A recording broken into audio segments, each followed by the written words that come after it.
I'm Brian from the Philadelphia Flyers. You're listening to Corner Pub Sports. It's time for the best pubcast around. Grab a cold one, sit back, and enjoy the show. This is Corner Pub Sports. Fuck her right in the pussy.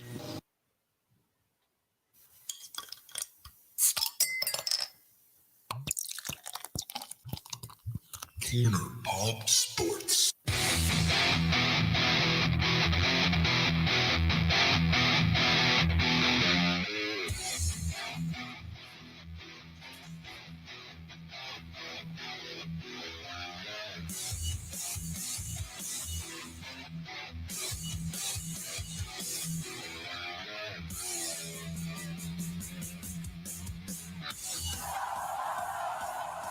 Hey, what is going on, everybody? Corner Pub Sports coming at you live.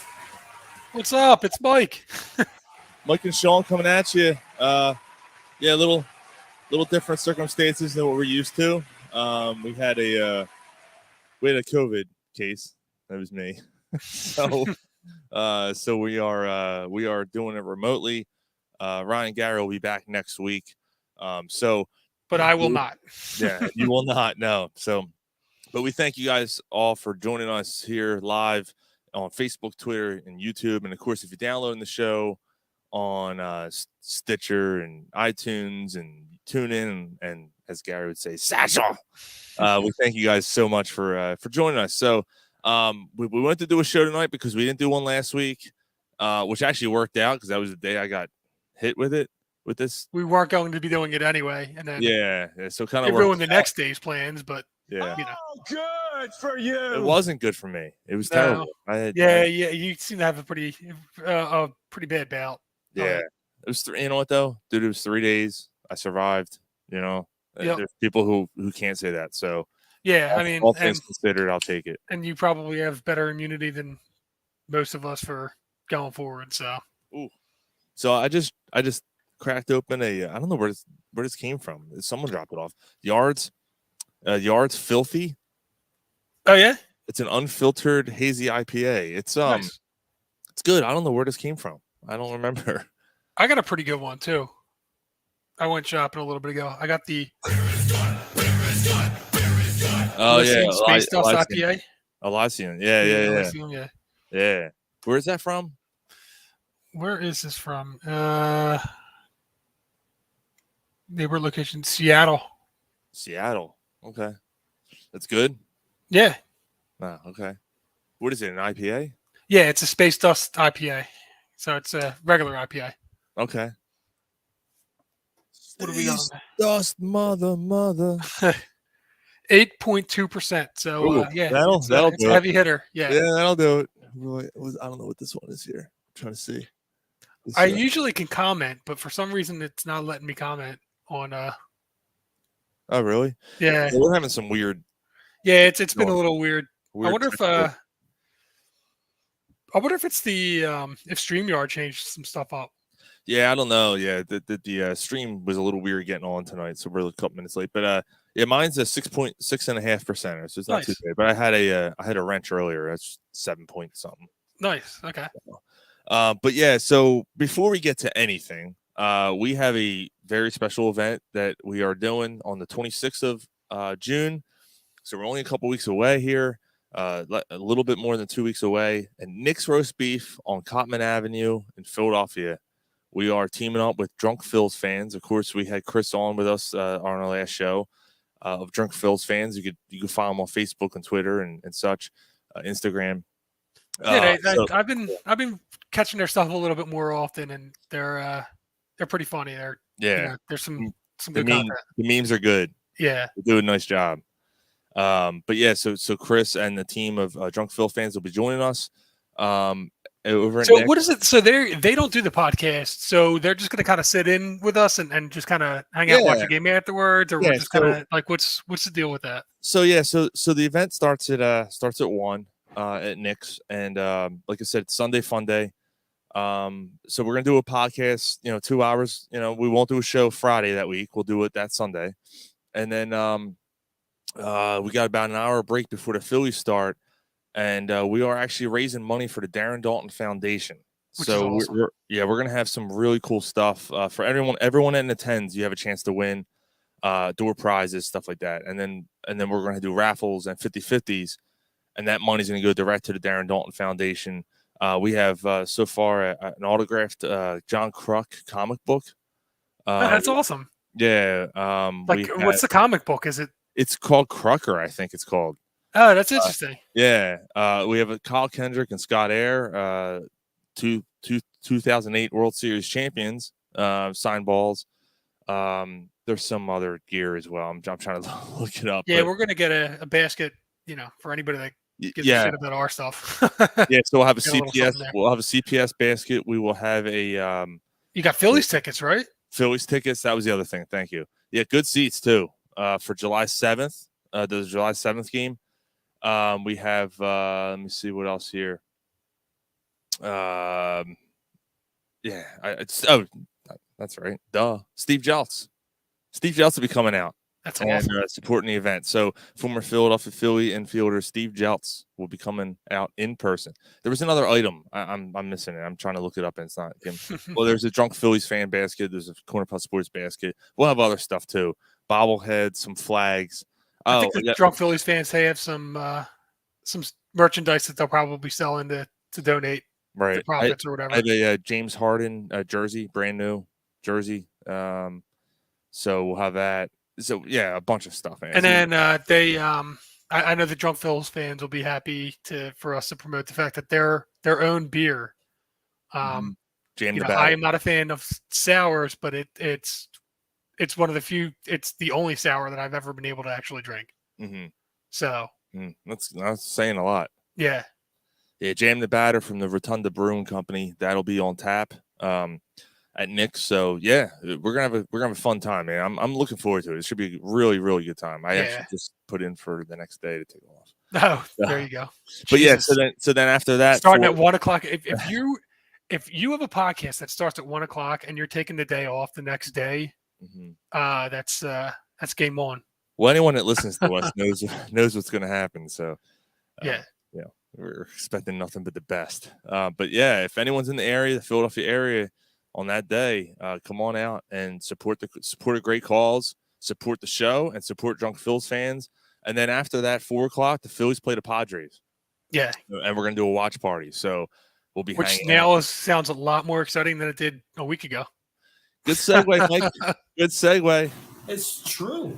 Right now, as we sit, the Phillies are on top of the fourth right now. They're up 6-0 over the Diamondbacks and on their way easily to the 8th straight win, 7th straight since firing Joe Girardi, which we haven't talked about. No, we haven't. We weren't on the show last week. So let's get at it. Yeah. I mean,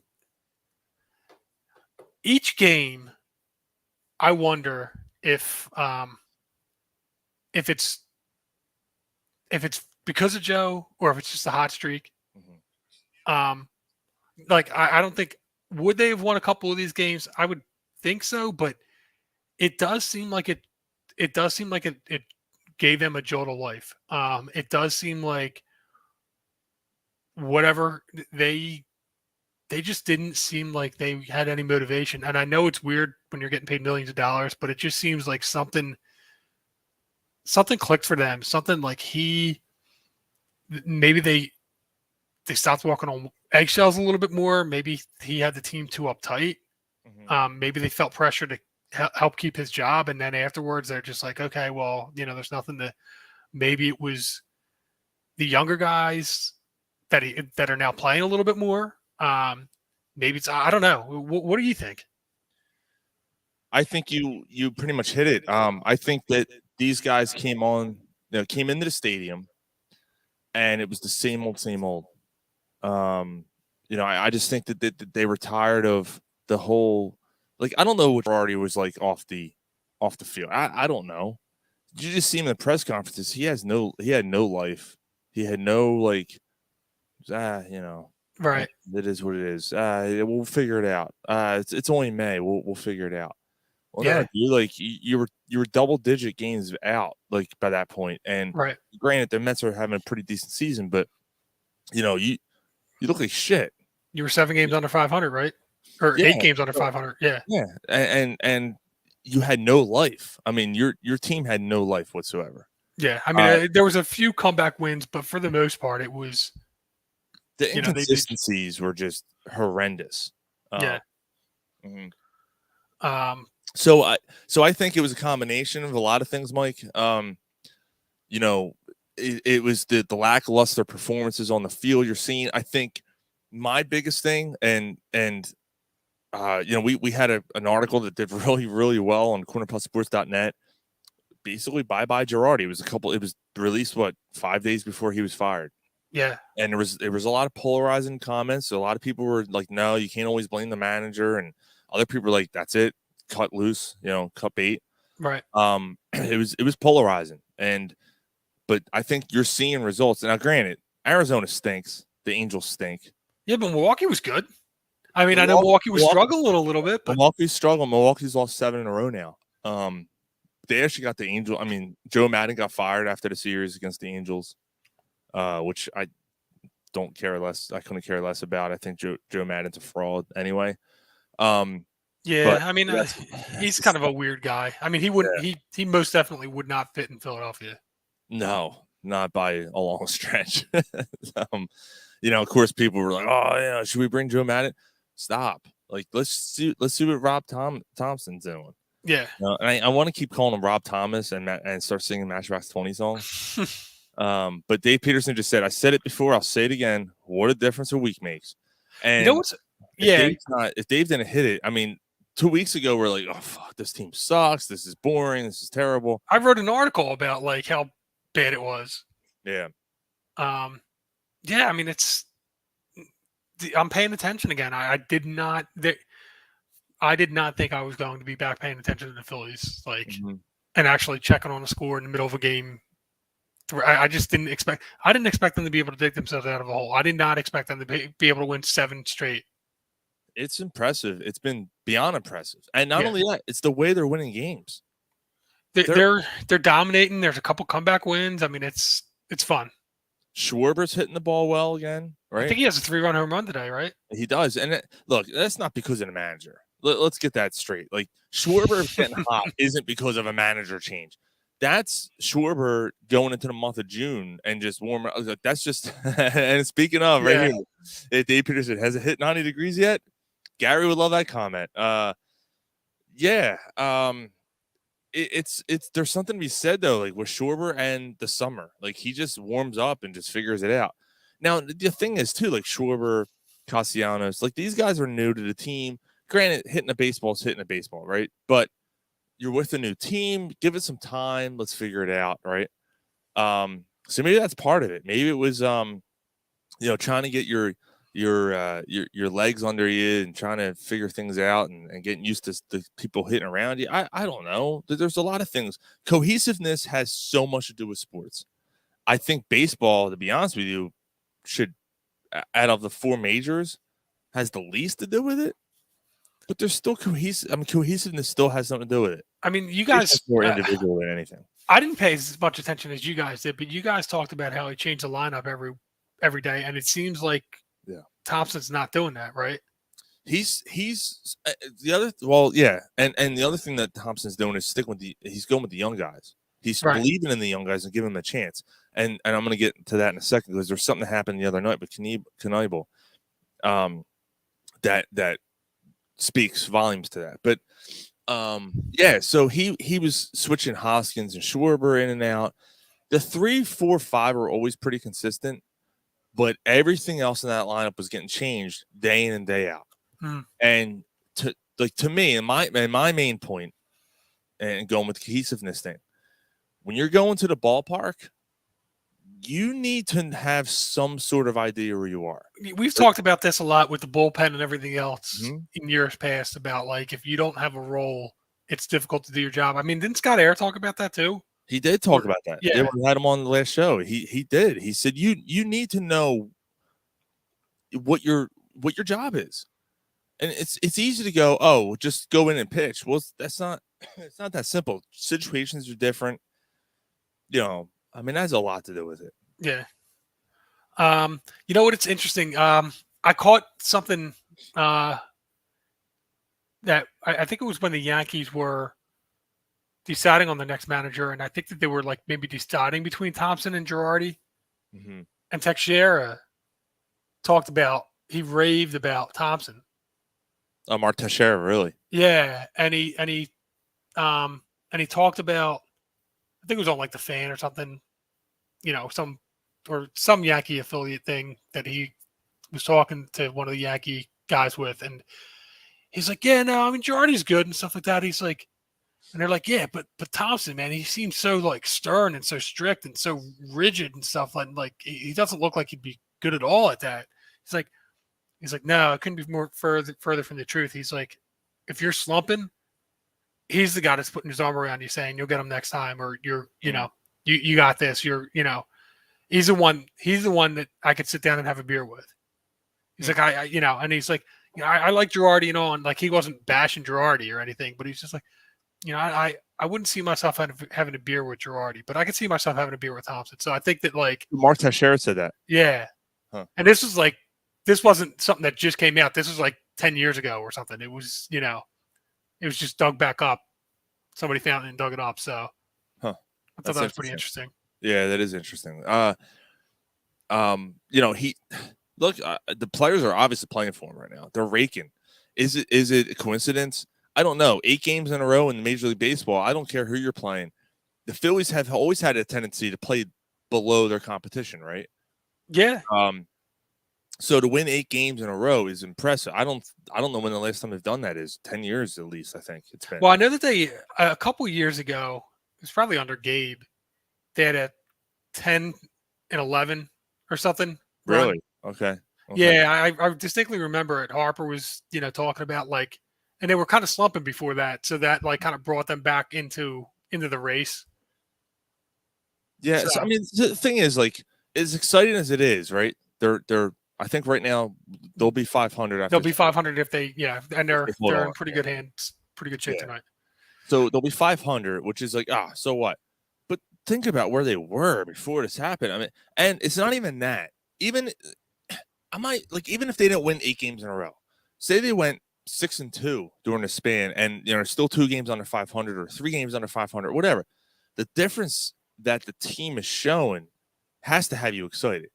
That's the thing that makes the biggest difference to me. It's not the fact that they've raked off 8 straight wins. It's the fact that Harper, is he going deep here? Oh, left center, the deepest part of the ballpark. He just flied out. Oh, well. He's on a tear. Yeah, he is. It's the fact that these guys, that they look like they have new life. They have new juice. They're playing with motive. And I think that, to me, is the biggest difference with this team right now. Mm-hmm. Yeah, I agree. No, I mean, it's great to see. 2 nights ago or something, I think you said that you were dozing off or whatever, and woke up just in time to see who was it? It was the young guy, right? Matt Verling, yeah. Oh, Verling, yeah. Well, Verling's one of the younger guys too, isn't he? Yeah. So he hit the home run, and I was like I said, this COVID, man, it's tough. It's tough to stay awake, man. It beats the shit out of you, but I'm trying to stay awake, and all of a sudden I hear Tom McCarthy, man, Verling. And I woke up and I saw the ball go over the fence. I saw Verling circling the bases. I'm like, oh my God, they just took the lead. I'm like, that's awesome. I was thinking at best, maybe get a base hit here and extend the inning or something. But yeah, he hits another home run, and they hit 2 home runs off the bat, the best closer in baseball in the 9th. Yeah, and then and then came back the next day and beat the Cy Young winner. Yeah, sure. Yeah, and it wasn't even close. You know? I mean, they shellacked them. It's been fun, and I think for most baseball fans, that's all you ask for. You just want them to be good enough to watch, right? Because they were at the point, to me, they were unwatchable before. Yeah. I mean, they were so ugly, and oh my God, the catcher for Arizona just dropped a pop fly. Oh no! Foul ball. Yeah, it's a foul ball though. Yeah. Arizona's a bad team. They're up 6-0 now. Arizona's a pretty lousy team, but they're facing Baumgartner or something, aren't they? or they were. He's probably out by Oh now. yeah, he's probably out now. But that's the thing. Like, I mean, Bumgarner isn't. Bumgarner's not a good pitcher anymore. I mean, he was. I think now he's just washed up. I would still take him as a fifth on my team, but you're going to pay him. But but but you still have to win these games, right? You still have to win these games against teams that stink. And Yeah. I like the Naked Bruin shirt, Mike. Yeah, thank you. Naked Yeah, Bruin we haven't. come out. Yeah, thought it was a good shirt to wear today. Yeah, Naked Bruin in Huntington Valley, Pennsylvania. A long time Yes. sponsor of ours. Still our buddies. Yeah, yeah, we definitely. can't. We used to be sponsored and have a lot of their tasty beers. We haven't had the chance to do that in a while. COVID kind of screwed that up for us, but It did. Yeah. it's still still a great place. The Highly Inappropriate, if they have it, is still one of the top beers that I've ever had. Mm-hmm. So might have to talk to them again. I might have to see if I can work something out. yeah, I mean, even if it's not every week or something, maybe we can kind of work. It's a little something out easier once for in a me. while. Yeah. It's a little easier for me to get over there now. So Yeah, Fridays, yeah, a little Yep. bit. So yeah, man, we'll have to. Maybe we can make a trip. I mean, talking shop in the middle of the podcast, but maybe we can make a trip over. I usually, I'm allowed to kind of get out at 3:00 ish on Fridays now, so maybe we'll meet up one time. yeah, we'll work it out. But yeah, we'll talk. We'll talk about it. But yeah, so the other night I want to mention it. So the other night, Knable is in a jam. It was actually the night that Verlin hit the home run. It was that same game, and they still had the bottom of the ninth to go, and they bring him in, and he's struggling. His control's an issue. He's all over the place. It's not looking great. And he's been so this year. I mean, better than most of the closers, but not great. Yeah, he hasn't impressed me. Now, would you have rather have him or now it may be unfair to say now, but Hector Neris? But Neris, I think Neris is better as a setup guy, right? I mean, he's setting up in Houston, right? Right. So that could be the thing. Maybe it's unfair to say that now, but let's just say Hector Neris of last year and Knable this year. Right. Are you feeling any different towards either one of them? Do you think we're better off now than we were last year with Hector Neris? Yeah, I mean, I think we are. Yeah. I have a little bit more faith in Knable. I mean, I don't think I'm not expecting it to be an adventure every game. Mm-hmm. Yeah, he's struggling a little bit here and there, but I think overall he'll figure it. He's a veteran pitcher. He's a veteran closer. Let me just say that he's a veteran closer. Yeah, he'll figure it out. But so the other night I think was a huge testament to Thompson because he's struggling a bit. His control's all over the place, but yet there's no one warming up behind him. Right. And he's like, nah, you know what? We just got the lead in this. You got to get out of this jam. You got to figure it out. And he did. The bases are loaded, and he got out of the game. He got out, and they escaped with a win. And I think that's huge for the confidence of Knable and for the confidence of the team. Hey, Booch. Joe Bucci chiming in. What's up, brother? Booch Bomb. Check him out on Twitter. Boochadelphia. I still love that handle. So I think, and happy belated birthday, Joe. One of our loyal followers and listeners, man. Happy birthday, brother. So I think that was huge for the team, for their whole makeup, and for Knable. I think that was, and that's something you're not going to get from Girardi, because I think if that was the same situation where Knable's in there and he's struggling, he walks the first two or gives up a hit and walks the second, and two men on, no out, one out, or whatever it was. I think it was one out.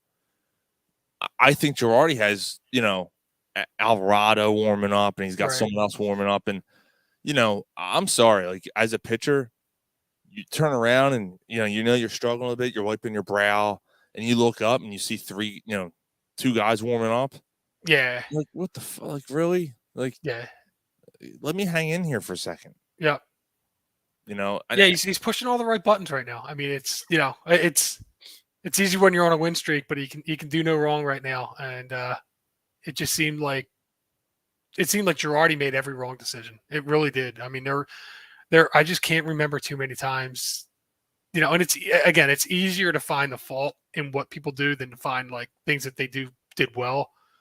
But Look, it just seemed like there was something every game with him. Yeah, I don't know what Rob Thompson's analytic over the feel of the game thing is. I'm trying to think of the seesaw, I should say, I guess. Yeah.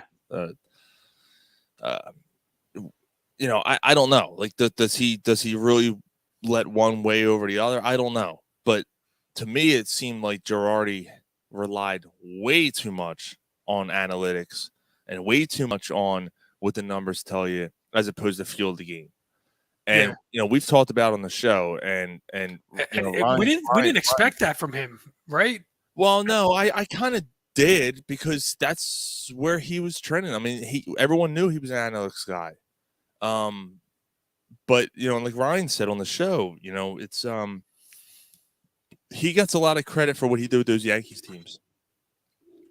And those Yankees teams were like, yes, they were so far ahead of all the other teams. They had, it's easy to manage a bullpen when you have Mariano Rivera, and he didn't mind throwing Mariano Rivera out 3 games in a row, right? Right. So, oh my God, that game was the killer. I'm trying to remember when he did that. That was 2 weeks ago, I think it was, when he's like, oh no, he wasn't available because he pitched 2 games to go, and we need him for October. And I'm like, dude, you're 12 games under 5. Like, it was your 12 games back or whatever it was. That was bad look, and that was it. I think that's when I wrote the article. Was the game that night? Sean grabbed his. I've had enough of this shit. Grabbed his notepad. He's like, "Oh yeah." By the way, speaking of articles, I have what I think is a gem coming your way on cornerpubsports.net this weekend. Oh, nice.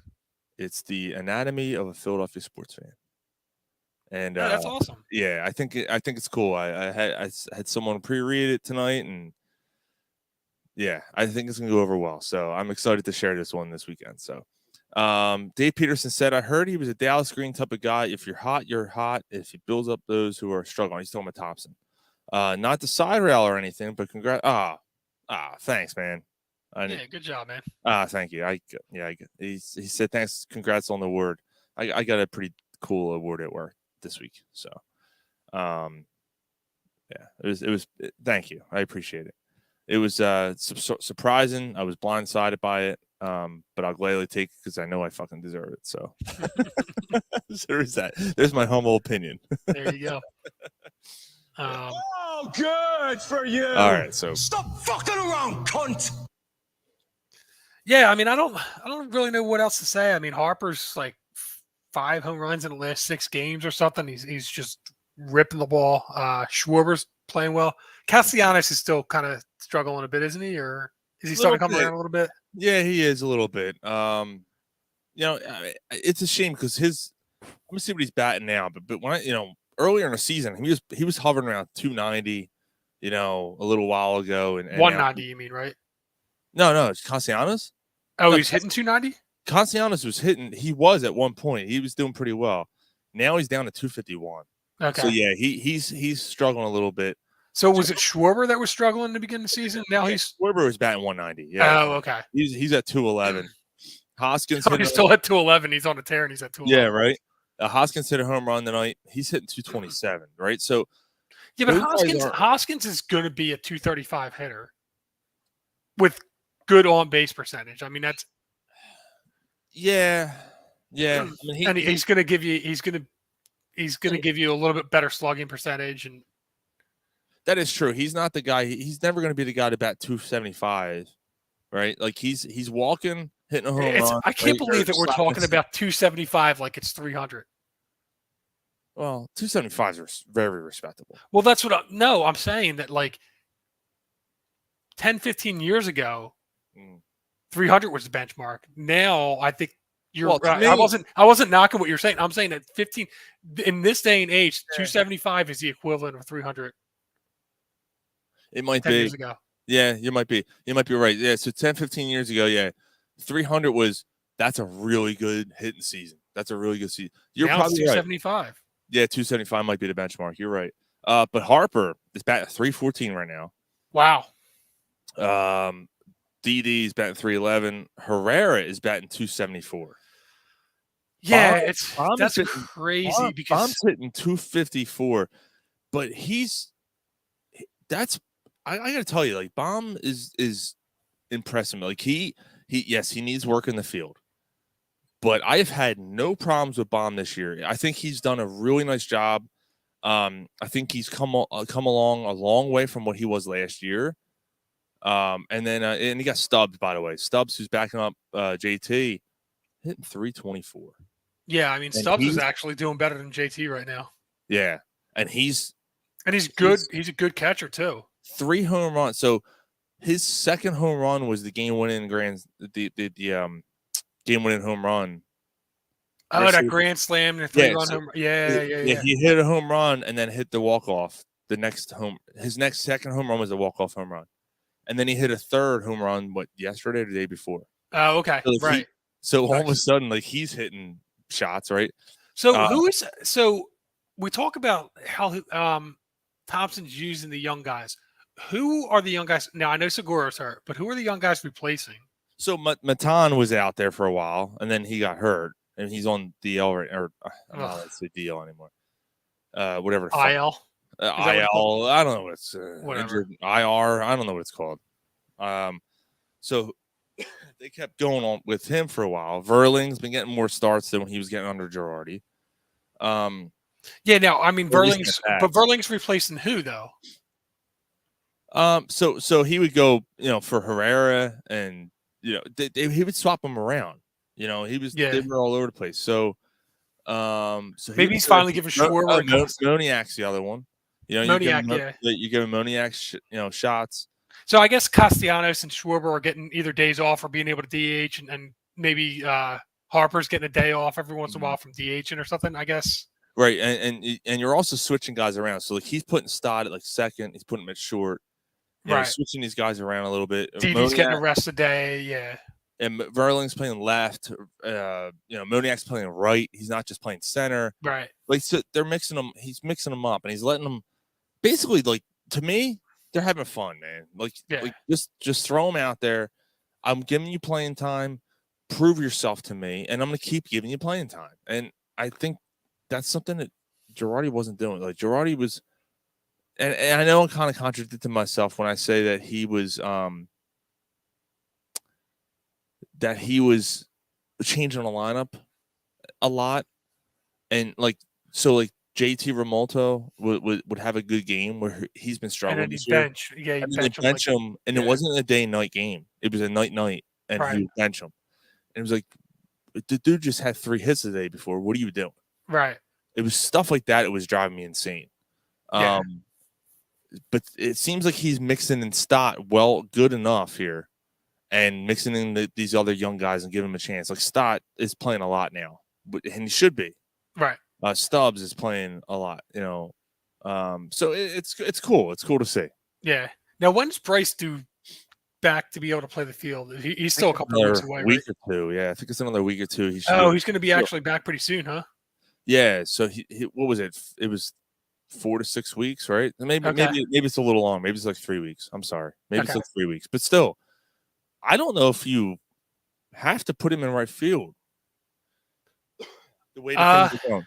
I mean, he's an upgrade fielding wise though. But I mean, I know as a DH, he's raking right now. Yeah.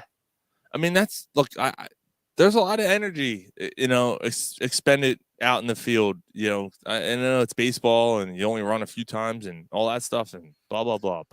And he's professional and he should be playing both, and he will play both. He's going to play both. I mean, you'd have to think that he's going to play both. I know that it's. Yeah, I hear what you're saying, but you rather have him than Castellanos. Yeah, and the other thing is you're not paying $300 and some million for a DH. For a DH, no, I hear you, and I'm not saying you're not going to put him out there, but I don't know. Yeah, I know it's tempting not to put him out there with how he's hitting, like not to upset, ruin a vibe that's working, or trying to fix something that's not broken. Yeah, you don't need to do it 5 times a week, right? 6 times a week. You can probably. Well, I mean, that was kind of, at least when they built this team, that's kind of what they were thinking. when they built it was having Schwarber and Castellanos and Harper to be able to kind of interchange them and DH some guys. Can't one of them play first or something? Castellanos can play third. Castellanos could play third. Baum Yeah. could play first. Mm-hmm. So I know that they wanted to kind of have a rotating DH or something. They've had JT playing first here and there. They have They do have a lot of versatility on this team. I gotta say. Yeah. So Dave had a good point. He said, as long as everything's in go mode, just let him heal, just without the risk. Definitely don't need to rush him back. Yeah. If it's not until August, then let it be not until August. I mean, if you're playing above 500 baseball right now, which is good enough to get you into the wild card, I think I think the division is a long shot. Yeah, I mean it's still going to be tough to catch the Mets. I mean the Mets just kind of really came out, shot out of the gun so well that they're, it's still going to be hard to catch them. You know what the other interesting thing is? The last two non-COVID year World Series champs, both were had a similar record as the Phillies did at this point, or even like almost a week ago. Yeah, the Braves were struggling last year. They were, 4 games under 500 or something, at the start of June or something, or the first couple days of June. They didn't light the world on fire. They ended up getting one of the last wild card spots. Snuck in and then won it. 2 years before that was the Nationals, who were also struggling. I distinctly remember I think they had Scherzer and Corbin or something like that to go with Strasburg or something. We were kind of almost laughing and snickering at the fact that they spent all this money, or they got all these guys, and it's not working out. And again, I don't think they won the division, or maybe they ended up winning like the division, but it was like a weak division. Like they didn't go in with 100 wins or anything close to that. They just got hot and really kind of went on from there. So I think the point was basically that in order for the Phillies to get in, one of them won. I think Washington won 92 or something. The Braves only won 88 last year and won the World Series. Said if you're splitting the difference, they would need 90 wins, and this is kind of this is the percentage of ball that they would need to play to be able to do it. And so at the time it was like a 33% chance of making the playoffs or something. Just get hot, see what happens. Right. That Braves team last year, that was something. They had a lot of injuries and stuff, right? I mean, they just I don't know how they did it. Acuna, right? Wasn't Acuna not there last year? Like that was crazy. It just goes to show you, man. You just never know. You know what the Braves had? The Braves had a Philadelphia Eagles Super Bowl season. That's what they had. Like it's just everything they did just worked out at the right time. They had a bunch of injuries. They got to the playoffs. They got hot. Right before the play. Well, and the Eagles were hot the whole season, really. But but the Braves picked up. No one thought they were going to do anything, and they just pitching, man. And that's what happened with the Braves last year. Was pitching. Pitching did really well for them. I mean, that bullpen was phenomenal last year. Yep. And the Phillies have a chance here. So they're trying to set up Sir Anthony. Next man up, says Dave, and he's right. He's 100% right. Sir Anthony, they're trying to set up him as a kind of a setup guy. Like they're trying to do these roles, and this is something that we've been screaming about. Come to the ballpark knowing where you are. And I like Sir Anthony. Like we've been, I didn't like the fact that he found a way to milk 2 years out of an injury or whatever, but like he was a really good pitcher. I mean, if he came up like he's, like he did now, or if he came up like he was playing a couple years ago, he was going to be a big asset, almost like a free another acquisition. Yeah. So between him and Knable or whatever, and then I forget the other guy that they got. Hand, I guess. Brad Hand, yeah. Brad Hand's been all right? Yeah, Brad Hand's been fine. And Brad Hand was always a setup guy historically in his career. He was a setup guy. That's what he was. So like to have him hey, this is it. 7th, 8th, and then with 7th, 8th, no 9th. Yeah, the whole Madsen, Madsen, Romero, and Lidge. Yeah. Lidge. Yeah. Now, granted, they're far from it right now, but No, none of those guys are. I would take all three of those guys over all three of these guys. But you still need to have that consistency. You still need to have that imperative role, and you know what you're going to do. So I'm good with it, man. I'm loving the job that Thompson's doing right now. I'm loving the fact that we have baseball to watch for the summer right now. Yep. Whether they make the playoffs or not, that's one thing. Give us something to watch. Give us entertainment, and they are. I mean, they're giving us entertainment every night now, and that's all we can ask for. So, yeah, it's awesome. Fun. I wanted to. We haven't really talked much about it, but I thought it would be good to mention about talk about the Flyers coaching search. Yeah, that's something. And then they got the conference final. So why don't you set the table? I'm going to crack open another beer. Oh, lucky you. Yeah, I'm about to do the same soon. Yeah. So right, well, I'll pick up where you leave off then. Yeah, you're good. So obviously the Flyers are in limbo right now. And the Flyers are going on the Pico power play. But they're kind of not. Obviously, we are all disgruntled fans right now, right? We are ticked off at the fact that this team can't seem to figure out things. They can't seem to get out of their own way. They can't seem to find a path that correlates with today's NHL. We scream and shout from the rafters that stop playing stop trying to build from the past, build for the future. At times, we felt like they were trying to do that. Guys like Dave Hackstall, hiring Dave Hackstall out of the blue, right? Or out of the circle, I should say. A guy who was not exactly, a guy like, I don't know, someone Rick Tocchet and Craig Brewer. Yeah, thank you. Yeah, like an in-house guy, right? That was a North Dakota college coach who played this run and gun type of offense, that type of thing. It was cool. It was like, all right, they're learning their path.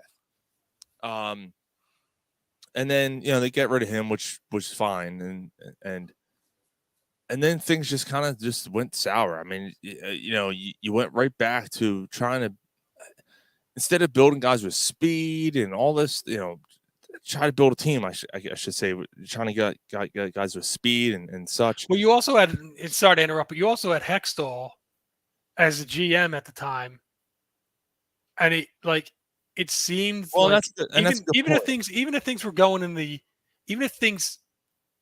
if he was too patient and didn't move, you could at least see the building blocks. He was making moves that made sense. He was starting to build things, and then it seemed that once they let him go because he was too patient.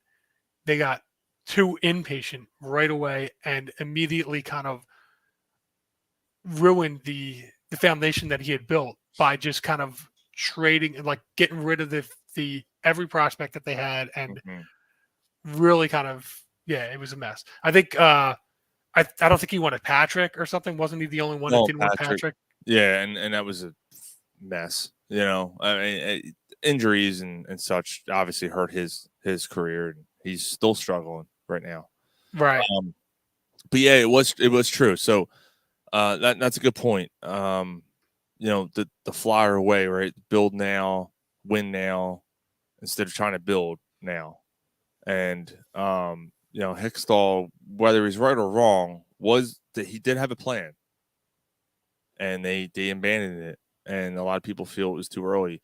Instead, you went out and tried to sign some big name free agent defenseman that has completely blown up in your face. And it's no fault to someone like Ellis, who had a severe injury, and hopefully he can come back and he can have a good year. He's a good defenseman. He's a really good defenseman. That sucked. If Ellis played last year, they probably win 4 more games. I mean, let's be honest. Like, they're not that much. He might have. You give them the benefit of the doubt. Maybe they win 6 to 8 because Provorov is better. So They're you're still you're they're still still a not top good. 10. You're still a top 10 pick. Right. So, but they are now looking for a new coach, and since our last show, they've interviewed Barry Trotz. They And interviewed Tortellini. And they've Tortellini. John Tortellani. Keep calling him Tortellini now. Tortorella. Yeah, call him Tortellini. And are we going to call our show Tortellini? Tortorella seems to be the front runner. And I fucking hated Tortorella. I do too, and I don't like this. I got to be honest. We're not going to spend. You think he's a blowhard, right? Yeah, I do. I think he's a guy who's going to wear very thin, very quick. I just don't think that he's a guy that's the right for this team. This team is not in a position to win now. They're not. And who came out and said, "Watch us"? Who? Oh, Konechny. Yeah. Konechny. Oh, wait until you see what we do. I'm sorry. Based on what? Like, yeah. Now, I mean, say something. Now, what I will say is that now, well, Vigneault was kind of a foot and ass type guy, right? And they talked. Everybody talks about the Flyers being soft.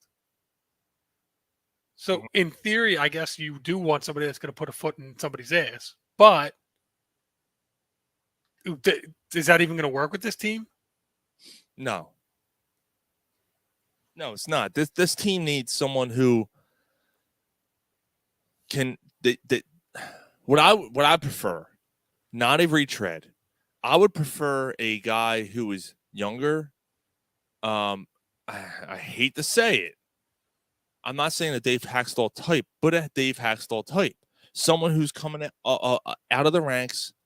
Someone who can build with the team. Yeah, I mean, what you were hoping Dave Haxtell would be is what you're looking for. Not what Dave Haxtell ended up being, but what you were hoping that he would end up being. Mm-hmm. Yeah, someone who can grow with the team, become, you know what I mean, like develop with them. Right. This whole retread, Barry Trotz. First of all, Barry Trotz wants nothing to do with the Flyers. Let's just be honest. Like, and he's also like, how long do you think that he's going to be coaching this team? And you're going to go through a carousel. He's embarrassing yourself, you geriatric. He only lasts 2-3 years with like most teams. Mm-hmm. Like he's only going to be here 2-3 years. That's not going to be. You probably want somebody for like a good 5 years to be able to get this team from the trudge that they are and then start to build it up. If you give up on a guy in 2-3 years, you're going to be in the same position over and over and over again, like they have been in the same position since like I don't know, since the Yager Giroux years, which is probably the last really good year they've had. Yeah, I mean, I know they had the 1 year that they ended up in the bubble year. The bubble year, yeah. Well, the bubble year too was, but even that was kind of like a little bit. It seemed to be pretty much smoke and mirrors. Turned out to be the case, which was sad because I thought they had a chance. I thought they were building something there. Yeah, but yeah, Tortellini. Jesus Christ, you messed me up, man. Keep calling him Tortellini. I'm out. I'm not a fan. I think they could do better. I think they could do something else. Not necessarily better. I think they could do something else. And it's not going to make people happy because they want that name guy coming here. I don't get it. I think you need a younger guy to build with the team. Yeah, I mean, there's no one that's going to excite me that the Flyers hire right now. No. Look, if they hired Barry Trotz, it'd be like, like whatever. Like, this isn't. Yeah, I mean, they're just not good enough to, like, they're not good enough to make it worthwhile. So you might as well take a chance on somebody. Well, like I said, Konechny said, watch us. Wait until you see us. So doesn't that get you excited? Get excited. That doesn't get you excited? No, I'm going to get off by cranking your knob just a little beyond the breaking point. I do think that they, he's good. They got to say it. He's got to say it. Yeah, what are you going to do? Say we're going to suck next year, guys? Sorry. Yeah, now we expect to suck like it. Oh no, we suck again. Yeah. Yeah, I don't know, but all right. So should we do? You ready to do While You Were Drunk? We got While You Were Drunk. I mean, we got the. Did we talk about the Bradbury signing? I feel like No, have we had a didn't. show? No, we did not. We did not talk about the Bradbury signing since we were last on. He got signed like the day after we were last on. So yeah, we can talk about that real quick, and then we'll do While You Were Drunk. Okay. Yeah, sounds and then we good. got the finals. We got the two playoff series too. I mean, I don't know if that's part of your While You Were Drunk, but we can hit on that a little bit Yeah. too. I was gonna hit on While You Were Drunk, but yeah. Okay, cool. Do it Yeah, now. then we'll talk about it though. Do it now. yeah. All right, so the Bradbury signing. I mean, it's part of what I have in the works for an article. It was another savvy move by Howie. $10 million, 1 year, $10 million prove it deal. Seems a lot like the Patrick Peterson deal, but he's more highly touted right now. I mean, him and Slay seem like two of the better cornerbacks in the league. You talk about that. You talk about how they've solidified the defensive line. They're the first round defensive tackle that they took, getting Brandon Graham back for what it's worth. Derek Barnett. They signed Ridgeway or not Ridgeway. Reddick. Reddick, yeah. So yeah, I mean, they should be able to get to the quarterback quicker, better, and then have cornerbacks that can cover. And then Nakobe Dean kind of in the middle, kind of helping out with covering the tight ends, and I keep forgetting they got Nakobe Dean. Yeah. So yeah, I mean, the Bradbury signing seems to be the icing on the cake of a pretty good. That's the move that kind of almost puts them in a position where before you were like, yeah, it was good all season. They're not quite there. To it's a good off season. It's a really good off season. Even before it was a really good. Now it was a great one, and now you're like, why not? It could be. Yeah, why not? It is true, man. Like, look, are they going to compete with are they going to beat the Rams? It doesn't look like it right now. But maybe you don't have to face the Rams. I don't know. Like it. Maybe the Rams. Maybe Stafford gets hurt. You never know. You never know, and maybe Hurts takes that step up. It is a why not us season for the Eagles. It really is. They have a great opportunity here to do something. Yeah, I mean, that Bradbury signing was huge. I was excited, man. I was like, why aren't they going? Someone, I don't know if it was Ed Kratz. Somebody wrote it might have been John McMillan. I forget his name. I'm sorry. He works with Ed. But it might have been him or him or Ed who wrote the article, but basically saying, it seems unlikely. I'm like, why? Right. Why does it seem unlikely? Why can't they sign him? And then sure as shit, here you are. You got a great 1-2 combo now. And it really didn't seem like it was that much. It didn't seem like it was that bad. Like it seemed like he was out there for it was almost like a discount. Like for a week. It made no sense. I mean, the guy made the Pro Bowl 2 years ago. I feel like it's almost like he signed the deal to say fuck you to the Giants. Mm-hmm. Maybe they had something in place already, and Maddox going back. Maddox has been great for them. He's going to be a slot now. He's going to be. He does well in the slot, and that's the awesome. Only thing is the safety position. Safety positions, that's the only thing. But hey, maybe it doesn't matter because your front seven looks really good, and your corners look really good. And right. So if you have one or two weak positions, I'd rather have. Is it? I don't know. I don't think Anthony Harris. I think is one of the probably going to be a starting guy. They shouldn't. And then they drafted a couple guys. I mean, hopefully one of those guys steps up. They got a second or third round pick. I think the last 2 years they got a couple guys that hopefully they step up. What's his name out of Clemson a couple years ago? Right, the Brian Dawkins. Oh my God, why is his name slipping my mind right now? Kevin.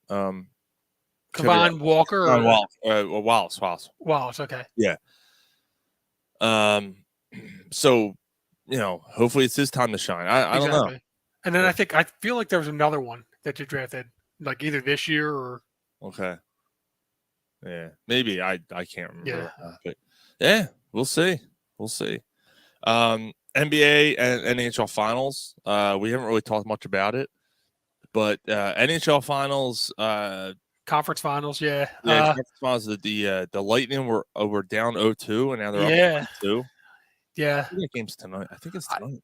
I think they just played last night, so they're I probably think playing you're right. tomorrow. There was a big fight. You're right. There was a big fight after the game. Game 6. Oh wow. Okay. Or game 5. Yeah, it was a big Yeah. fight. Interesting though. I mean, you looked at it and you're like, the Rangers won the first 2 games. You're like, oh, maybe the Lightning aren't going to be, Yeah.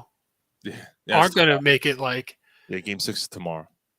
Yeah, and then the Lightning come back and win 3 straight. It's pretty wild. You know what though? The Lightning have won only 2 Stanley Cups. Is that true? Because it feels like for the last 15 years, they've been in the conference finals or Stanley Cup finals, like almost every other year, if not every year. Well, they've definitely been in the East finals and they've been right then and there. Right there every time. I guess they've just been losing in the Cup finals a lot of years, and yeah, but they're always right there. I mean, they're always competing. What they when the season ended last year, they said Hurts was going to be the QB in 22. I did not see much for the Eagles, but this whole offseason and the draft has me frothing at the mouth for football. That's Dave, awesome. I totally agree. I mean, it's got me excited. I don't know what Jalen Hurts is going to do. I mean, I know that he's had a great, the OTAs, everybody's touting him up. It's usually when people get touted up. Like his qualities, like the leadership qualities, seems like a good guy. I mean, he's got a chance to step up. And if not, they do have 6 picks in the next the next 2 years. They have 6 first and second round picks. Yeah, 2 first rounders next year. 2 first rounders next year. One and then so they have 2 first rounders this upcoming year, and then they have 2 second rounders the next year, along with a first. Hey, here's the way to look at it. If Hurts stinks, you're probably going to stink. So your pick's going to probably be good next year. I mean, even if you're middle of the road, you got the Saints pick, right? And the Saints may not be that good. I don't. The people are talking about the Saints like, oh, and he said as long as no one talks the process, I'm good. It's different. You know what? That's the other thing that's different about this year. I didn't really touch on it like in the article. I'm kind of toying around with, but the trust the process trust the process or the what was the dream team year? Oh god. The difference was the dream team year was like a lockout year or something, and the day that the lockout ended, all hell broke loose. They went out and went buck wild in free agency the first couple of days. That was that. You know what that was? It was Andy's getting near the end of his tenure here. We got to make a run, right? And that's all. It was a bunch of guys thrown together. This doesn't feel like that. No, because it was that was a lot more and not ambitious, a lot more impatient, a lot more I'm trying to think of the word for it. But this year it's a lot more methodical, a lot more patience, a lot more kind of waiting and seeing and putting the pieces in a little bit more than just kind sense. Yeah. They make sense. Like signing Vince Young, it was like okay, Ronnie Brown. Okay, like I did like the Asamoah trade. Rogers Cromartie with Asamoah, like all right, great. You got 2 corners, you got a bunch of other positions, but yeah. But Darius Slay is not the Asamoah. Darius Slay is a very solid cornerback. I thought Asamoah was awesome too. I don't know, clearly he was done. Clearly there was a mental block there where he had that really good season for the Raiders. Came here, stunk it up for 2 years he was here, and then they got rid of him. Yeah. And then tried to catch on with someone else and then just retired. Like that was it. He didn't want to play football anymore. He was done. He got paid He got paid and then left. then Yeah, and that's the thing. Like who got paid? Who was a veteran right now that got paid a long-term on this lucrative team, contract on this team, this year? for the Eagles, you mean? Right. They none of their signings were Yeah, I mean, huge well, contracts AJ for Brown. long. AJ Brown signed an extension, Okay, so AJ Brown's probably and the one long term. Reddick was a sign. Yeah, but Reddick was even Reddick's a little bit younger, and he's on a 3-year deal or something, right? Yes, He's not even on a 7-year deal. Yeah, right. It's not. It wasn't crazy. It was touted as one of the best signings. So AJ Brown's the only one that you could say got paid on a big, lucrative, long-term deal, but he's also 23, 24 or something. Well, maybe 25, 20, but he's still young, and I think he's going to be okay. If he ends up being, he could be Asamoah, a little bit younger of a version of Asamoah, but I doubt it. yeah, I'll see it. All right, so get back real quick. So that's that. The other one, the other series is over. Colorado swept them. That's where Drew could have ended up going if he didn't nix the deal. It's funny you said that. Yeah, I thought about it. I'm like, damn it, Drew! Yeah. Like, what? That could have been you in the finals. yeah. So, needless to say, I'm an Avs fan because the Avs haven't won in a long time. It's been 95, 96, something like when they had Forsberg and Sakic. Yeah. Was the last time they've won. I know, and for years I hated the Avalanche, and it took me, and I'm like, and I'm like, no, wait, they haven't been good since the '90s. Like, sure, why not? So, no, I think that's a good. That's a team I can root for. I hate Tampa. I hate the Rangers. I hate Tampa more than the Rangers, believe it or not, even though it's a New York team. I just hate the Lightning. I despise it. It all comes down to it's fucking Tampa. You don't have ice hockey in Tampa. I mean, I think the Tampa fan base is frauds as it is, but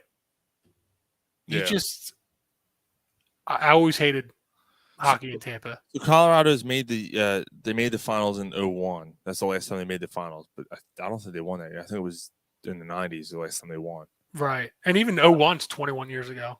Yeah, right. And Colorado's a winter sports town, right? I had no exactly. problem. I had no yeah. problem. I had no problem with Colorado. No. That's pretty cool. Shit, I even liked Forsberg. And I didn't mind Sakic. Yeah, Forsberg and Sakic. It was Patrick Waugh. Patrick Waugh. Yeah. It was good. Of all the goalies back then, I liked Waugh the best. Mm-hmm. Over Hasek and Brodeur. What about Belfour? Eddie Belfour? I didn't mind Belfour. Yeah, I didn't like Belfour, but I didn't mind Belfour. But Patrick Waugh was something special, man. There was something. Yeah, he was a generational talent right there. Yeah, I mean, I probably wouldn't have hated Brodeur if he played on any other team. Like I seen his commercials and stuff. Like now, I kind of could appreciate Brodeur. Brodeur. Brodeur played for the Avalanche. You want to hate him? You'd be like, you respect. Yeah, I mean, I hated Brodeur because he played for the Devils. I gotta tell you, even though he played for the Devils, I thought Martin Brodeur was one of the greatest goalies I've seen in my lifetime. Well, it's not to say that I'm not taking anything away from him. Although he also he did benefit from the system, the trap system they played and stuff like that. He kind of, But he was really good. So fundamentally sound, man. Yeah. He was so good. So rating that, and then the NBA Finals. Golden State. Yeah, it's here. And I guess Boston, and it's 2-1 right now. 2-1 Boston. Yeah, Boston's up 2-1. I got to be honest. I haven't watched a second of the NBA Finals. I've watched a little bit. I'm following a little bit just because I'm actively.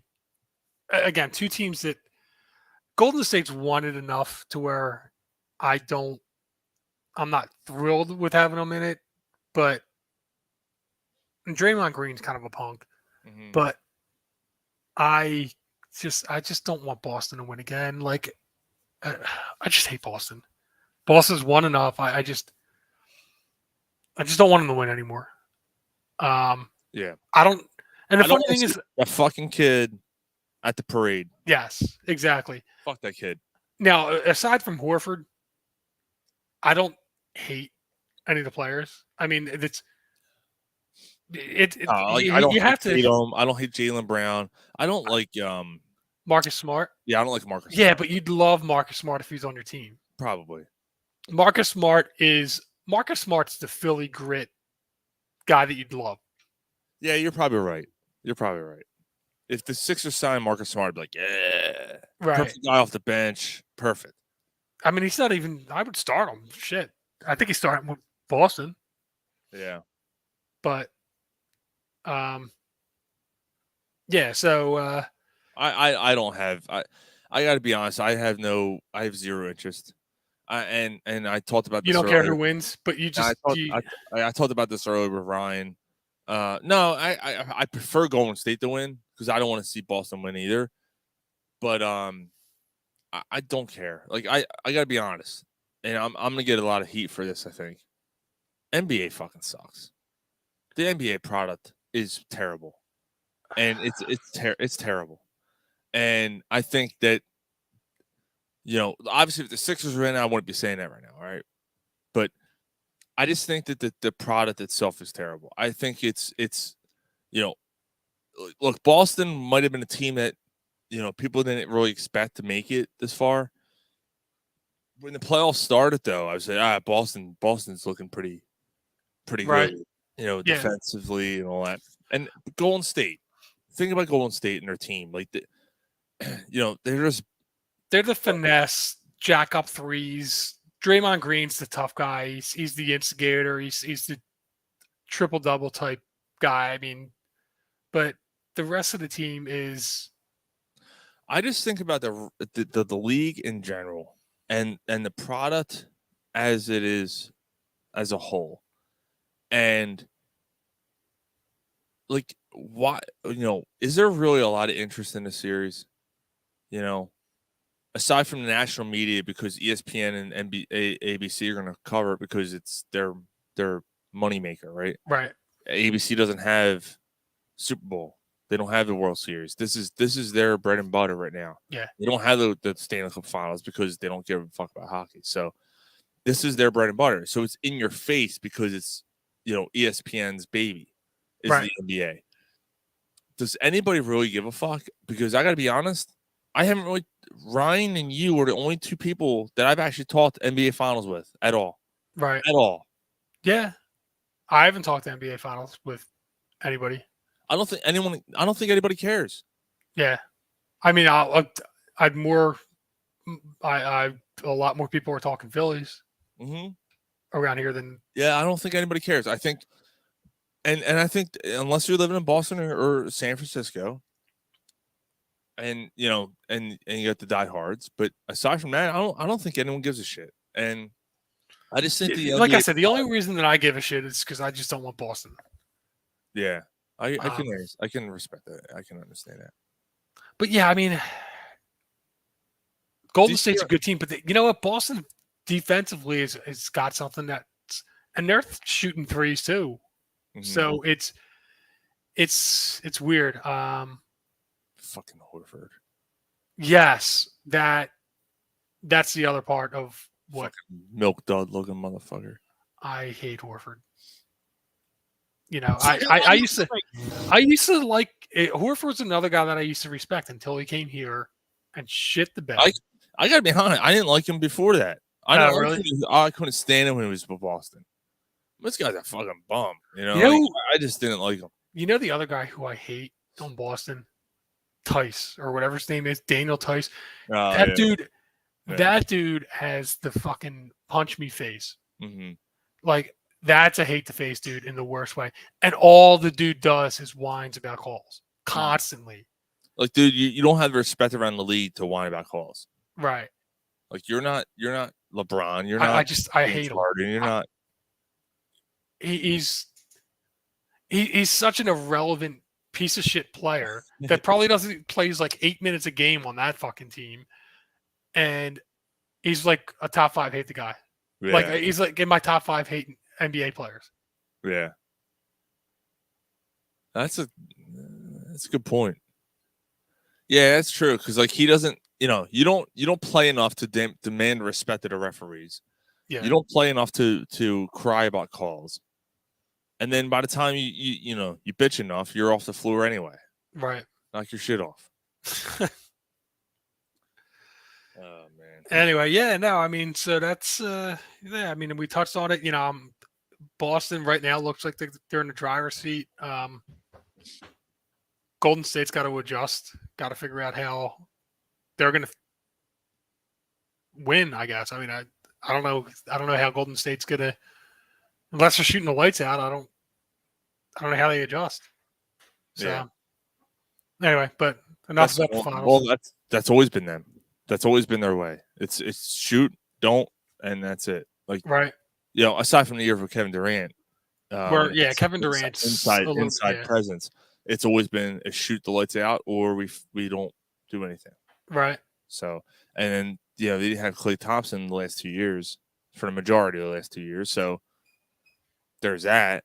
I think he's been struggling this series. Yeah. Well, that's the thing. If he goes off, and Steph is Steph, yeah, they're gonna get back in the series. Yep. So, let's do Why You Were Drunk. Yeah, let's do it. I am not drunk, man. You trying to make me drunk. It's time to catch up on some things you may have missed. Do you think a six-pack is acceptable? While you were drunk. I'm drunk and I love cats. What more do you need to know? Winnie the Pooh. So the trademark rights to Winnie the Pooh have expired. So on I forget how they list it, but like you can use the name Winnie the Pooh in domains right now, right?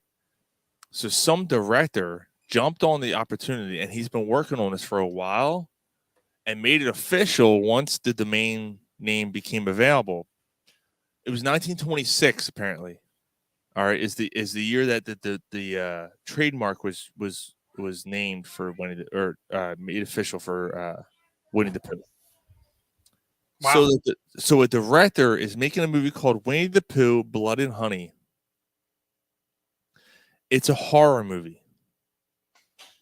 Really? So Winnie the Pooh and Piglet are going around killing people because Christopher Robin goes off to college and leaves them alone. Oh my God, are you serious? Yes. I saw still photos. It's creepy looking. That looks awesome. The masks that these people are wearing are ridiculous. Like Piglet he's not a piglet. Like he's a boar. Like he's got he's nasty. And then Winnie the Pooh looks like he's like all twisted, like his face is all twisted and stuff.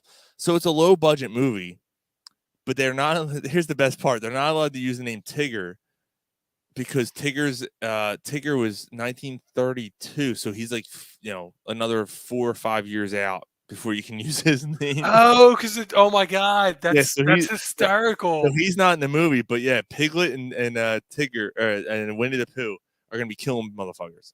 That's awesome. Yeah, it's a shame he couldn't wait 5 years because I would have loved to have seen Tigger bouncing around on his tail and wrecking some shit up. But it's not a tail anymore.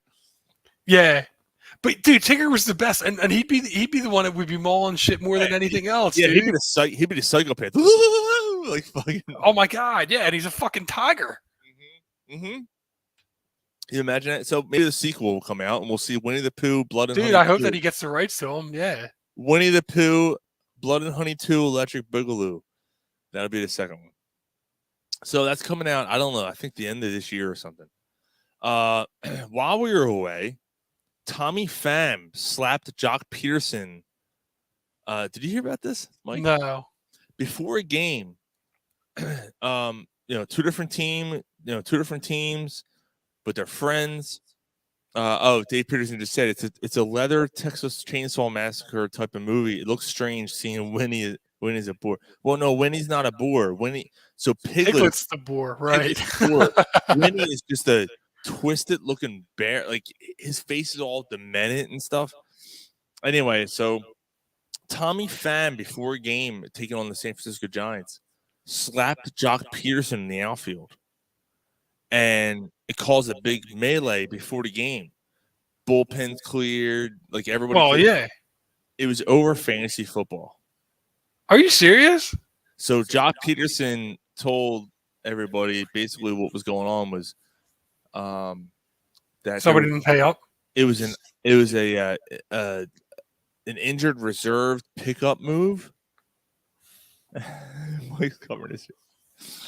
And then Jock Peterson basically took advantage of the rules.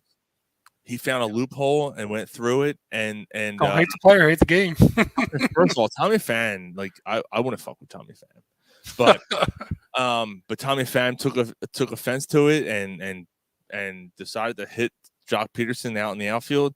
So it leads me to the question: have you ever had a fantasy football beef that led you to want to fucking hit someone?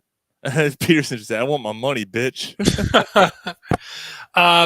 No, but speaking of Naked Brewing, one of our last remote shows at Naked Brewing, we watched one of the guys that we knew from, one of the locals that was on and talking during the show. A guy came up and slapped him. I don't remember. Oh my God. Yeah. Oh my God, you're right. Oh my God. And that was over fantasy football. Oh my God, you're completely right. I forgot about that. Yeah. We were in the brewery. Yes. Yeah, he came up and slapped him across the. What the fuck? And he was, that's fantasy football. We're like, what? Yeah, he's mad at me about fantasy football. I didn't pay him or something, right? Wasn't it something like that? Yeah, it was something like, oh well, bullshit or something. Kyle, yeah. Okay. It was something like, oh no, it was this happened, or there was some like controversy that went on. So did I ever want to punch somebody for fantasy football? I do right now, yeah. Well, yeah, I think I know who it is. You know what? Fuck it. I'm gonna even throw his name out there. Fuck it. I'm throwing it all out there. I wanted to punch Al when he came up with this keeper league. Okay. And we're seeing why now. In that same league, there's someone who doesn't understand what a keeper league insists of, and that the fact that you can trade a keeper for a pick, which was made loud and clear. Fucking Arizona is about to pile some runs on here. It's 6-2, 6-3. Lead cut in half in the seventh. Okay. So then there's one out. So that's not bases second and third. Okay. It's getting a little hairy. Yeah. Anyway, so the same league, there's a guy who completely doesn't understand how keepers work, doesn't understand you can trade guys. He's probably not the only one. You can only have 2 keepers for the league. We made him an offer. And let me preface this by saying last year he did nothing but bitch about the league and how trades are made, even though they were completely fair by the rules. Because he didn't understand how it went. He won the fucking league last year, which is he didn't. He lost to me. He lost in championship. You're right. And he was pissed that he lost in the championship to me because I made pickups in the playoffs because I had money left over to make the pickups or something. And lo and behold, the pickups didn't matter because the rest of my team was just on fire, and I just you just blew it up. So it didn't matter anyway. He just wants to bitch because he doesn't understand the league. But irregardless, which isn't a word, I'm gonna slap someone that says that word. He accepted a trade that we offered him for a player that we cannot keep, and he can keep this player. And it's way better than any keeper he has on his team. Well, he does have Cooper Kupp. He has Cooper Kupp. You can have a second player. Yeah, the second probably way better than anybody else. He said, and we already made the trade, made it official, and he came out and said, I don't want to make this trade because I don't want him as a keeper. I didn't understand what this trade was because I thought I can have him for this year. Yeah. Wrap your head around that. When you texted me about this, it was like, you don't get 3 keepers when everyone else gets 2 keepers just because you traded for it. Yeah, you mean you just get to keep an extra guy on your team? So I want to slap the shit out of him because he's a fucking idiot. All right, enough of that. American Gold Star Mother's Chair of Honor All right. That's in Okay. Citizens Bank Park, section 137. Mother's Chair of Honor. It's the American Gold Star Mother's Chair of Honor. This was announced on Memorial Day at the Memorial Day game for the Phillies. Section 137. If you're walking on the concourse, you walk by 137, you'll see a white chair and you'll see a plaque in front of it. It's for any mother that's lost a kid in active duty. Oh, Very, all right. very, very cool. We're going to give a second here.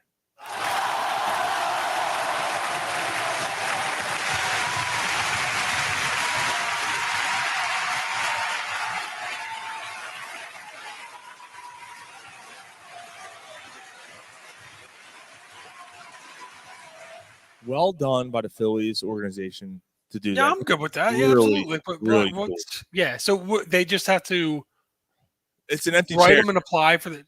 It's an empty chair. You can't sit there.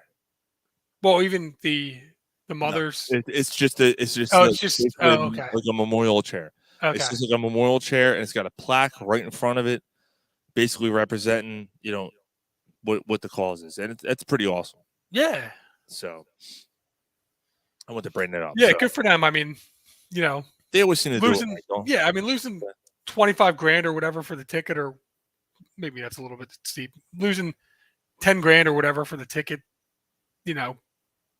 is but worth it. It's an extra chair behind the section. They're not losing anything. Oh, okay. Yeah. It's not. It's an extra chair. Like they created like a white. They created okay. Yeah, okay. But even so, it's still a nice. Yeah. It's still a nice. Yeah. Speaking of nice gestures, Mark Rippon was sued by his ex-wife for emotional abuse. Mark Rippon, former Philadelphia Eagle, I guess you forgot about that. I did forget about that. And former Super Bowl winner for the Washington Commodores. Probably won an MVP or something. Yeah, I think he probably did. No, they were the Redskins back then, and they're still the Redskins. But anyway. Back in 91, Mark Rippon is sued for emotional abuse by his wife. Well, I would be emotionally, I'd want to emotionally abuse somebody if my team got changed from the Redskins to the Commanders. But yeah, but doesn't his son play too? Mark Rippon's son?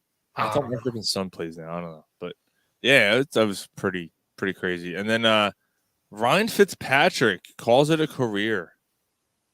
Oh, he finally called it a career, huh? Yep. Ryan Fitzpatrick says, "See ya, I'm done. The beard is gone, man." 17 years, I think it was. Was it? Wow. Something like that, yeah. 16, 17 years. Yeah. He just trudged along and, found a way to play.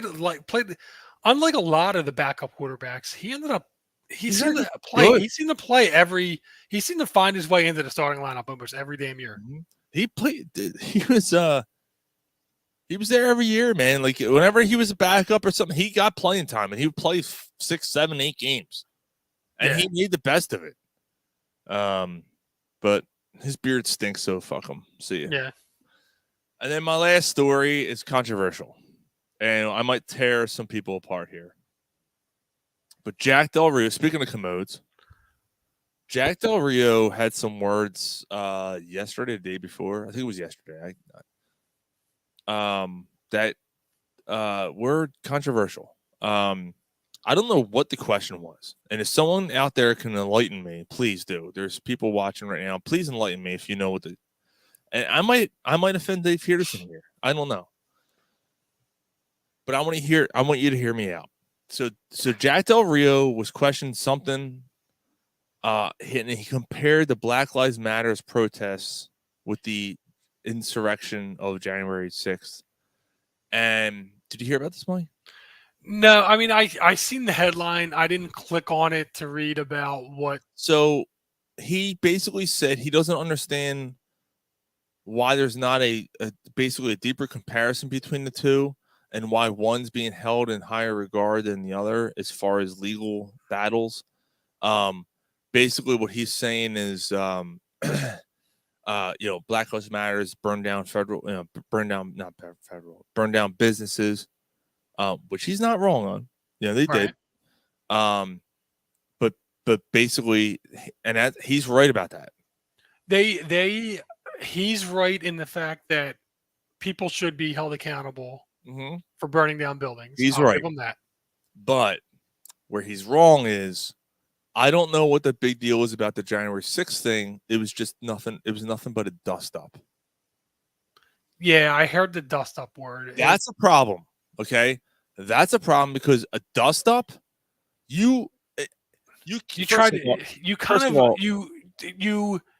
somewhat tried to overthrow your government, if not you entered a government building and threatened to kill elected officials. You threatened to overturn the democracy of America. That was the whole point of the whole thing. And this is over a lost election as compared to a loss of a life. That is not a dust up. That's my problem here. All right, so so Dave. All right, so Dave said here, and I'm gonna give Dave his say. Yeah, people's livelihoods are being destroyed, businesses are being burned down. No problem. That Dover said at the time, and then we have a dust up at the Capitol.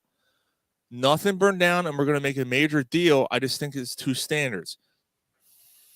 Okay, so he's not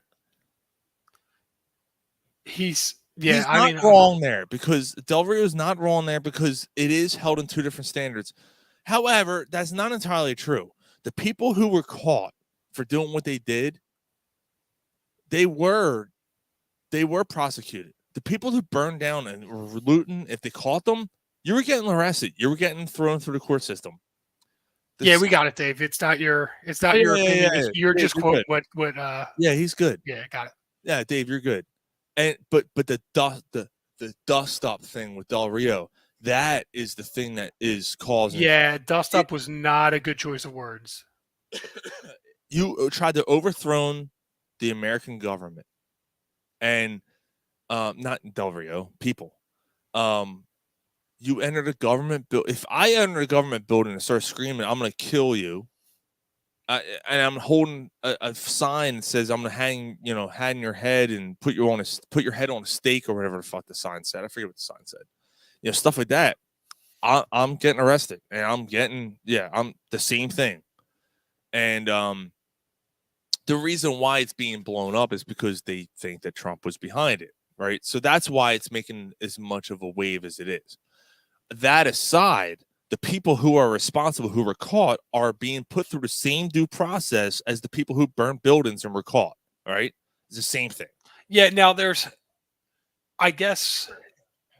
I'm guessing that there's it's more publicized, and I'm guessing that there's more of an quote unquote effort to find the people for the insurrection than there is to find the people from the Black Lives Matter protest.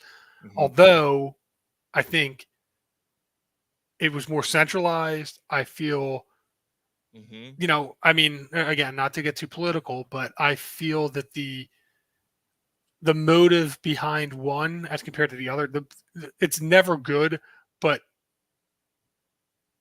I can understand the anger more for the one than the other. Mm-hmm. People's lives as compared to a lost election. I don't know. I don't want to get too deep into it, but but people still lost their lives that day too. It's not like there was no deaths, but regardless, I just wanted to bring that out. So the Washington. Now, do I think that he should lose his job for it? I don't know. Well, no, but let me say this.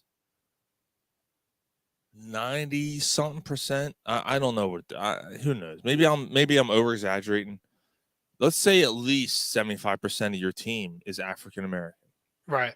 And you just talked about Black Lives Matter and you compared the two, right? And you're going to walk into that locker room.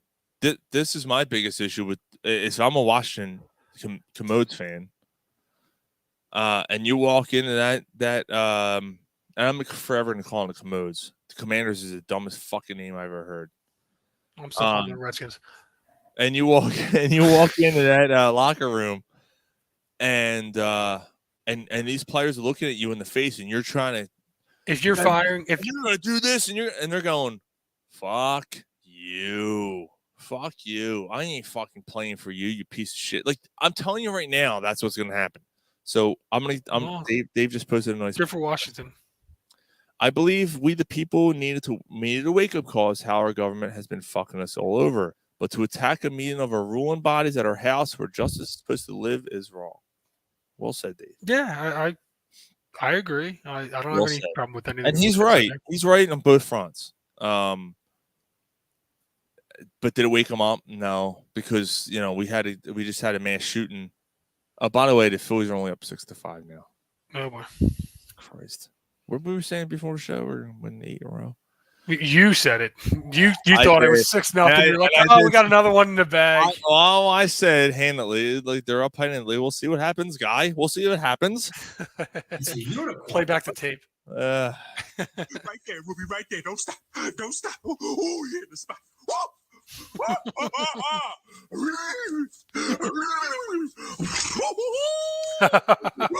Fucking horse.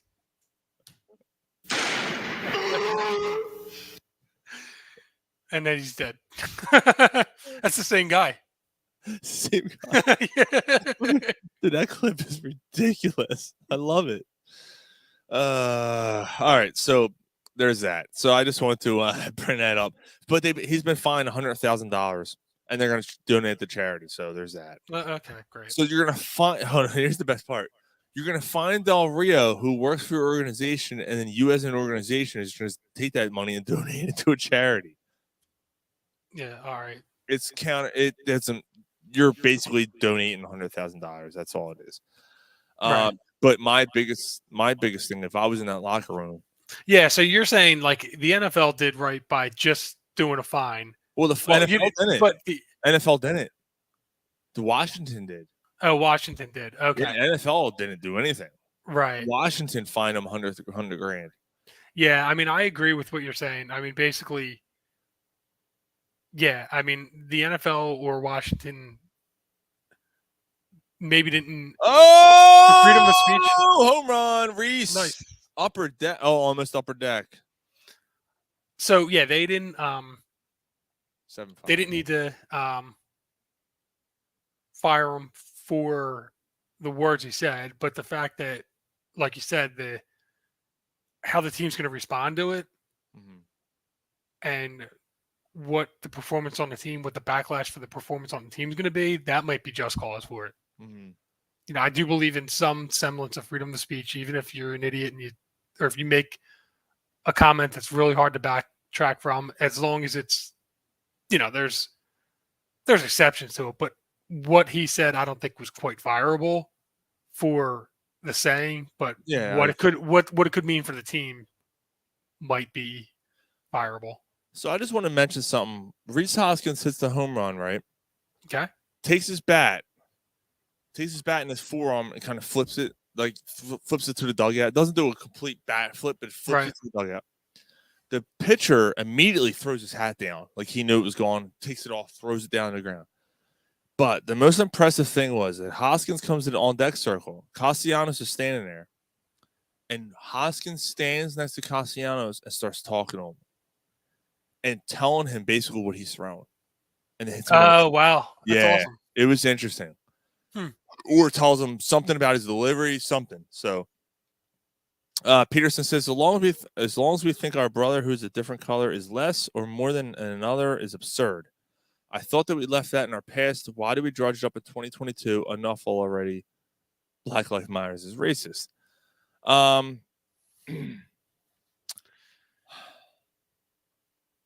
It's I don't know. I don't want to get into that. I mean, as someone who doesn't stand in the streets and protests with it or against it, I'm not going to comment on that. It's a mixed bag on what the I don't know. All I'm going to say is that I don't know if it's completely been in our past, but I think that it's not. I think that it's been it's complicated. There's a pendulum that's swinging back and forth a little bit on this.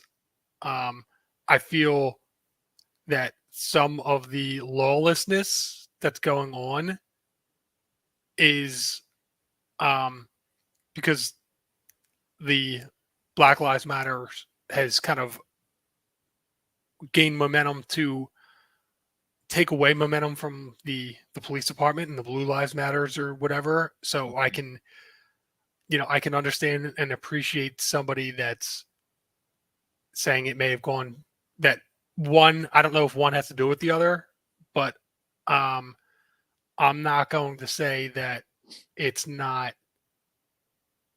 important, and it's not that there's not more recognition that should be done as a country to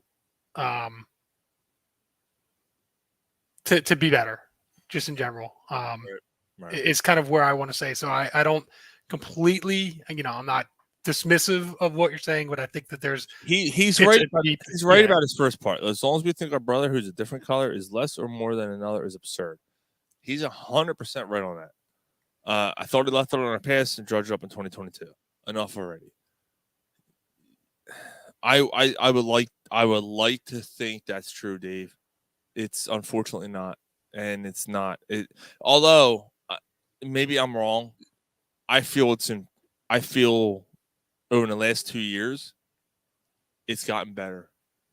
Maybe I'm being optimistic. Maybe I'm being, blind. I don't know. You can call it what you want, but I do feel that in the last 2 years, things have gotten a little bit better. So, and Dave, I think we should close it out with this, with the subject here. When the last thing we notice is the color of the skin, and the first thing we look for is the beauty within. When the skies and the oceans are clear again, then we shall be free. Garth Brooks. Good with that. Yeah, I'm good. With that. Yep, good. Well done, Dave. So always a good contributor, Dave. absolutely, man. I do have a movie review. You know what? Speaking of a movie review, I watched Jackass over the new weekend. one? Yeah. All right, so why don't you do one and I'll do one, because yours is newer than mine. Okay. Everybody's seen my movie, but I haven't seen it in 30 years, so I forgot about it. So why don't we do Gary's drunk movie review with Mike and Sean, and you do Jackass first, and I'll do Top Gun.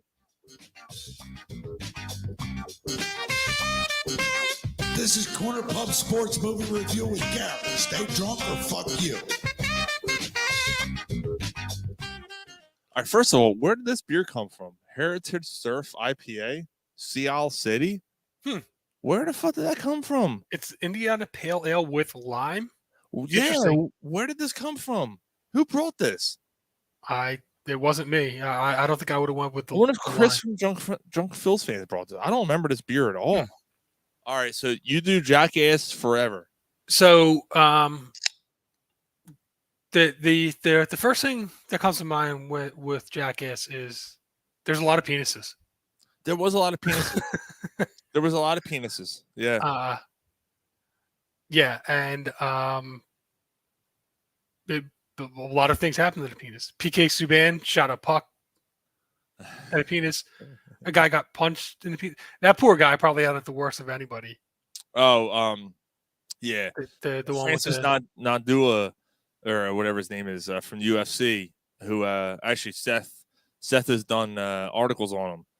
Hardest punch in the sport right now, and fucking pops him. No, he's wearing a cup, but I don't even know how much that. Yeah. Yeah. The bee stings. Dave said beers keep appearing. Yeah. Yes, they do. The bee sting one on the penis. Oh my god! Yeah, like, dude, Steve-O. why? Like, yeah. Then there's they form a whole hive, and it just goes down. Yes. He's like, here's the queen. They're just gonna follow. I'm like, dude, why? There was a lot of. Dude, how about the opening scene?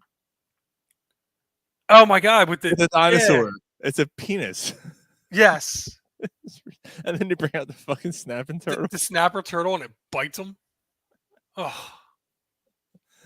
Oh, it wasn't good enough. We got to try it again. Yeah, like, we got to do another take. We got to do another take. And then that, and the other one was the punching bag, when they take the punching. It's the Preston Lacey puts his balls through the hole, and they take Oh my the God. Sawzall with the boxing gloves. Oh, God, Like, we didn't get it quite, Preston. Let's do it again. And he's like, we got to do it again. They weren't hanging as low the first time. Bring him down low. And you see one dude grab him and pull him down, and then take his hand and wipe it on the other guy's face. The big fat guy. Dude, we saw that. That was one of the first movies we saw after the whole COVID thing. Yeah. And we laughed so hard in the theater, and we left going, we needed that. Oh, right. We needed the dumbass fucking movie, like the dumbass. It was a guy's movie. It was disgusting, but it was like, dude, yeah, it was. I'm disgusted. I'm sick over it, but I'm glad I watched it. I don't know if that makes sense. If you've watched a Jackass movie, I guess you. Yeah, let's drink milk and then go on a merry-go-round and spin it around as fast as we can. The one guy drank like pig semen or something. Yeah, he has no problem doing that. And he was like, "Oh yeah, no, this doesn't taste. This is better than it." Yeah, I was like, "Oh, dude, Dave just nailed it. The best one in the whole movie was this: the snakes. Oh my God, the snakes in the dark I hate room. snakes." Dude, so what was it called? Silence of the Lambs. They were like, "This is Silence of the Lambs," and he puts the thing on the dark light thing, and they act like there's a poisonous snake in the room, and they're hitting them and shit. And come behind them, and they put like rubber snakes around them and stuff, and the guys are jumping up on couches and stuff. Like, oh my God, that was messed up. And it was like this snake is extremely poisonous, and you just hear the door slam, boom, and the lights go out. They're like, ah! The one guy gets like climbs over like a whole bunch of mouse traps and like thumb pins and stuff. It was like thumbtacks and mouse. Like, I found a door. And they don't know there's fucking frying pans hanging from the all right, so mine. And then the one guy got bit by a snake. In the face oh yeah. Oh, what the fuck? Sports movie review with Gary. Stay drunk or fuck you. So I had COVID last week, and I sat around and watched. First of all, I watched Stranger Things, the whole, whatever they released, and I watched wherever released of The Boys, the first 3 episodes. Apparently, there's new ones released tonight. Do you watch The Boys, Mike? No, I keep. Oh, dude. Yeah, I know it's on my list. No, did you? So Stranger Things, like, did you watch all the seasons before this, or? Oh yeah. Okay, I only watched the first season. So I watched all of them up until whatever they released, and then there's 2 more episodes, and then they're done. Mm-hmm. And the release is in July, and that's very good. And The Boys is, I don't even have words, dude. Yeah, I know. Boys are that show is phenomenal. But then I watched Top Gun. And because I hadn't seen it so long. The first one, not Maverick. The first one. You haven't seen Maverick yet, or did you? No, I heard it's very good. I've heard. Everyone is raving about, saying it's really good. I gotta be honest. So I watched the first Top Gun for the first time in a long time, and it's just okay, isn't it? It's a piece of shit. Yeah, like it's a piece of shit. Like that did not deserve a sequel. And I know that people are gonna piss on me. That movie sucked. Kelly McGinnis is terrible. Tom Cruise is alright in it. Val Kilmer. It's so fucking cheesy, man. It's so cheesy, and the music's terrible in it. Yeah. It's just a bad movie. Yeah, I mean, I didn't think it was that good. I hate Tom Cruise. I didn't think that was. I agree. I didn't think it deserved a sequel to the point where, like, I'm not like, even though I heard the second one's good and probably better, I don't really have any desire to see it. No, like, why did his partner, like, why did his buddy die? Like, why did he die? They both ejected from the plane. Why did he die? What happened? Like, how did Goose die? I want to know. And then he, like, lows about it for the last half hour of the movie. And he's drinking, and she comes and tries to talk. Get away from me! And she leaves and moves out. She just leaves. She said, fuck you, I'm leaving. She moves it to another fucking state and somehow shows up and puts a song in the jukebox. Get the fuck out of here. Bruckheimer is the worst. All right, Jerry Bruckheimer sucks a dick. Right? You ever suck some dick for marijuana? I don't know. Ask Jerry Bruckheimer. Maybe he did. All right. Well, that's all I got, guys. That's all I got. All right. Hey, this is a fun show, man. It a good was. show. It wasn't. It didn't have the comedy relief that it usually It was comes fine, with. but we had stuff we had to cover. We had to cover the firing of Joe Girardi. No, and you know what? I like the serious, more kind of laid back shows. Yeah, we'll get in. Next week we'll be right back into it again. So next week I won't be there to even kind of rein things back in. So if you're expecting the ADD, it's coming back with vengeance next week. Yeah, probably. And in 2 weeks, again, we will have a remote show on Sunday. So we have next Friday, and then the following week, no Friday show, but Sunday show. All right, at Nick's Roast Beef on Cotman Avenue with Drunk Phillies fans. Steve Jeltz will be there, raising money for the Darren Dalton Foundation. We want you to be there. Nick's Roast Beef on Cotman Avenue, June 26th. Starts at 1:00. Nick's Roast Beef's good food too. Oh, dude, the food's fantastic. The beers are good. We're gonna have Jam the Batter on tap. It's gonna be a good time. Alec Baum just made a hell of a catch in foul territory over the fence. Oh wow! Yeah, just it's rare that you hear something like that. Yeah, he made a stomach on the guardrail, bend over catch. That was a great catch. So, all right, we will see you guys. Dave Peterson said, "Great night show, great guys." Jesus Christ, great night, guys. It was a good show tonight. Some nights go off the rails, some are informative. That's what. That's awesome. Yes, great. You never know what you're gonna get. That is true. Yes. I thought tonight was one of our more informative. Chocolates.